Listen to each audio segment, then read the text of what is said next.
journey. Started when I was about 23. I was diagnosed with endometriosis. My doctor at the time said, if you want to have kids, now's the time to do it. 23, wasn't ready for kids. I knew I wanted them someday, but just not quite yet. I followed my doctor's only advice, which was to stay on the pill, to regulate my hormones on a monthly basis, and kind of hope for the best. I'm one of these people that likes to dive into research, figure out things on my own. So I went home, did some research, and I soon found out that there were things that I could do to control what later would be my fertility outcome. I found out things like limiting caffeine and alcohol would decrease the pain I felt from endometriosis, and I also learned that acupuncture could help alleviate the pain and regulate my hormones. So I found an acupuncturist that specialized in women's health issues, and this was in Arizona at the time. I went through her prescribed treatment protocol. I got off the pill because we decided that wasn't the best idea, and kind of went through a maintenance mode. I kind of hoped for the best at that point. Fast forward 7 years later, my husband and I decide, okay, we're ready to try to have a baby. And let's just say my first son, Lucas, Peter Pan up there, was conceived immediately, kind of surprised immediately, and was a healthy pregnancy, healthy baby, everything was great. So then we go 2 years down the road. And this is when I learned the term secondary infertility. This is when you've had one successful pregnancy and then you have trouble getting a second child, basically. And I've met plenty of women like this, surprisingly. We suffered 2 miscarriages, one ending in a DNC. I was not happy about this. I asked my gynecologist, what can we do? How do we prevent this? What is going on? And she didn't have a lot of advice. She said, this is more common than you think. Just keep trying, and we won't do any kind of testing until you've had at least 3 miscarriages. And that's typical, what you'll hear from gynecologists. I wanted to avoid a 3rd miscarriage. So I went back to my own research and tried to figure out, okay, what is going on? What can I do? What's happening here? My primary care physician actually discovered that I do have a genetic mutation that was actually best kind of remedied or helped by another change to my diet. So at that point, I became gluten-free, and I also added some supplementation to my diet that my body was lacking. About a month and a half, 2 months on my new protocol, and we found out we were pregnant with this little guy, Parker. Continued on the gluten-free lifestyle and my new supplements throughout that pregnancy, and to this day, he was a healthy pregnancy, he's a healthy baby, he's 10 months old now, and he's great. So bottom line is, we got these 2 through inexpensive means, relatively, and through a way that was natural and healthy in a way that I felt comfortable with. So what we're going to do today is I'm going to share some of the things I've learned with you both professionally and personally on ways to increase your fertility outcome. Conception is a process that depends on many factors. 20% of couples will be unable to conceive after 1 year of trying to become pregnant.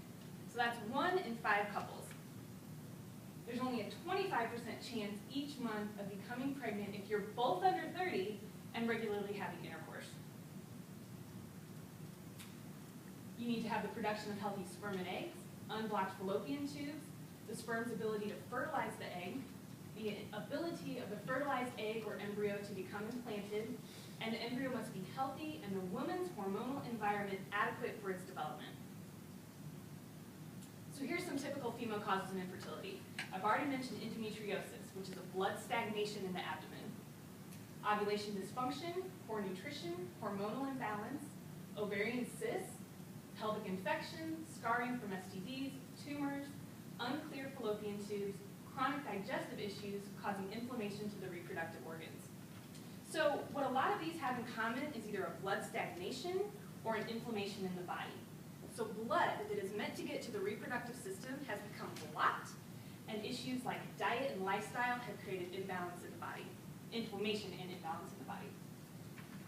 These are some typical male causes of infertility: impotence, hormonal deficiency, environmental pollutants, scarring from STDs again, and a decreased sperm count.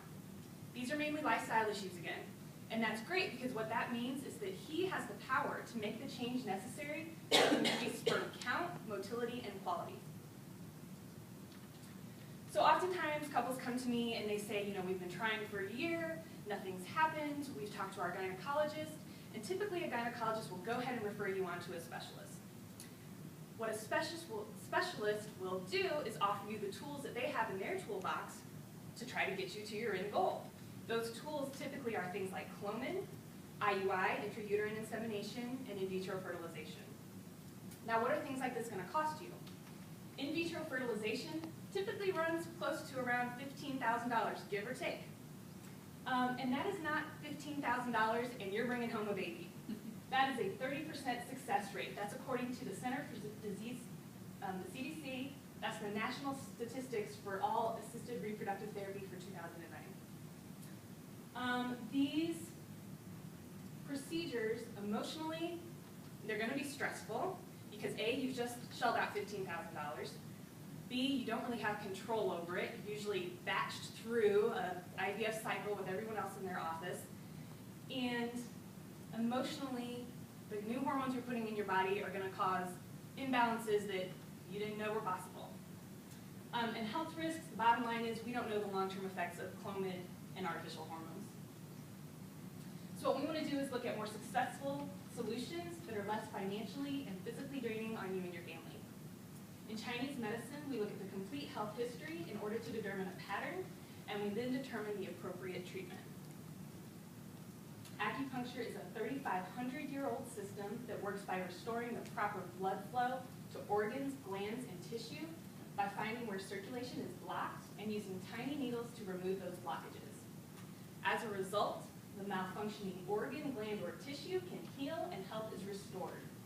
Oriental medicine serves over 2 billion people worldwide, and it's the primary healthcare system in nearly a third of the world's population. It's only here in America that we think it's alternative.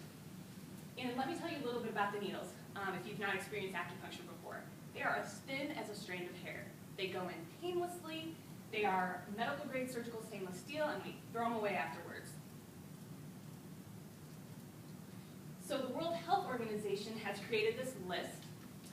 It describes diseases, symptoms, or conditions for which acupuncture has been proved through controlled trials to be an effective mode of treatment. I've highlighted the ones here that kind of pertain to us today.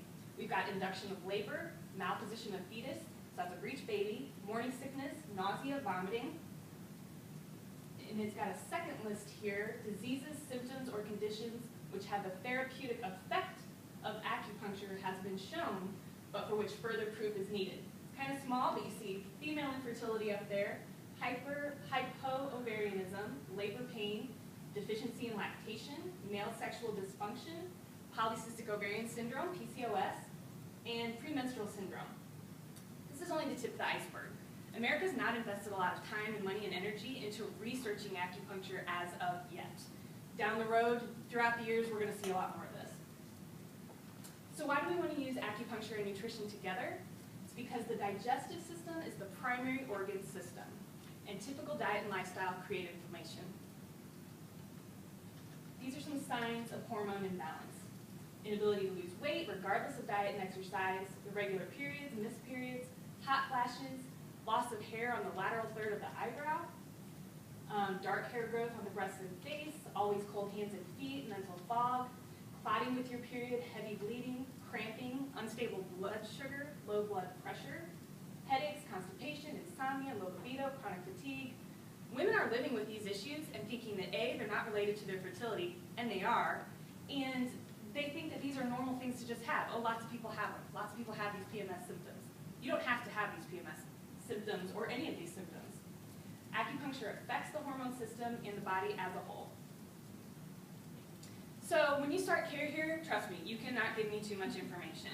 People are hesitant. The more information you can give me, especially in the beginning, the faster I can determine the pattern of dysfunction in your body, and the faster we can get you on the right treatment protocol for you. We're going to talk about things like how long are your cycles, how many days have you had bleeding, do you have spotting before or after, what color is it, is there any clotting, what days do you have intercourse, what are your PMS symptoms, how is your mood, libido, stress.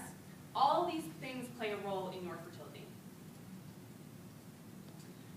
Through acupuncture, we're going to be able to affect if you've got a late or irregular or heavy, light, long, painful periods, spotting between, no periods, PMS, headaches, diarrhea, dizziness.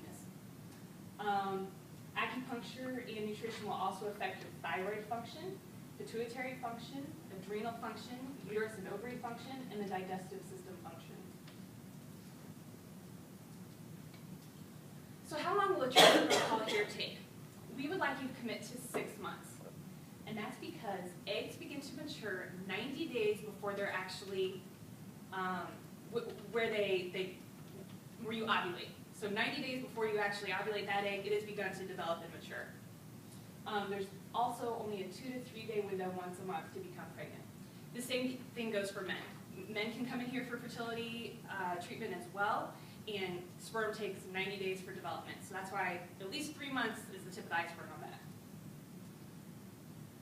Weekly acupuncture treatments, those are because our goal is to improve heavy or light flow, the building up of endometrial lining, building progesterone levels, or eliminating PMS symptoms. I have worked with women who are on their 2nd and 3rd rounds of IVF before they decided to implement acupuncture. They have come back to me and said they had a thicker endometrial lining than they've ever had before, and they harvested more eggs than they had in their previous cycles with the addition of acupuncture. Those are hard facts right there. There has been some studies done with acupuncture in IVF. In 2002, a German fertility clinic published groundbreaking research. It's the influence of acupuncture on the pregnancy rates in patients who underwent assisted reproductive therapy. The study demonstrated that when acupuncture sessions were added 25 minutes before and 25 minutes after an IVF transfer, that the pregnancy rates almost doubled. The group of 80 patients who didn't receive acupuncture had a pregnancy rate of 26.3, and the group of 80 patients who received acupuncture had a pregnancy rate of 42.5. So you just doubled your $15,000 investment at that point. Because these results were so significant, this study has been duplicated over 6 times with similar results. Patients best respond when they start acupuncture 3 months prior to IVF, and it takes 3 to 4 months to improve the egg quality, 2 months to improve the uterine lining, and continued acupuncture after the transfer to improve implantation. There are few, if any, negative side effects to acupuncture. Typically that is a bruise. There's not really anything bad to report. So the question is, how long will it take for me to get pregnant, regardless of what you've been through up to this point? I've seen pregnancy after a month. I've seen pregnancy after a year. The process is going to be tailored to your specific needs.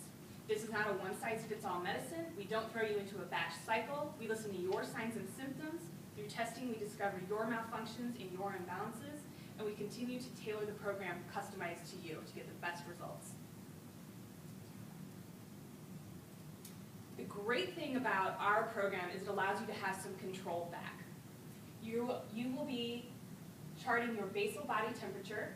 We'll teach you how to monitor your cervical mucus, and we'll provide nutritional counseling specific to your dietary causes of inflammation and hormone malfunction and imbalance.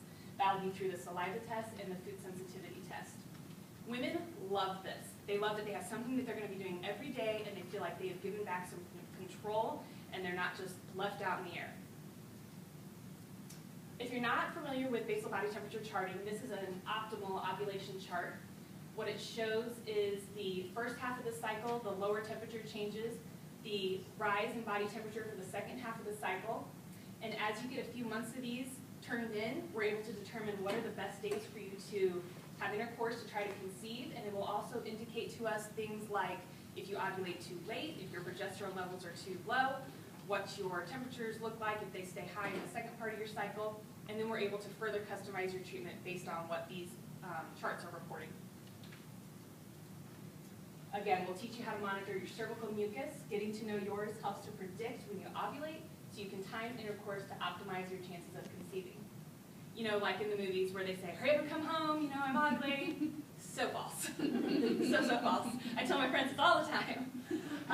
So we'll teach you a better way to get ready for that. It all has to work together to work. No system is isolated. There's no way you're having migraines and you're going to get pregnant. It's just, we got to get everything functioning optimally. BFP, do we know what that stands for? Big Fat Positive? All right, once you finally get that big fat positive, we want to let you know that acupuncture and nutrition can still help you with things like morning sickness, abdominal pain, back pain, headaches, insomnia, stress, insufficient lactation, turning a breech baby. It's awesome.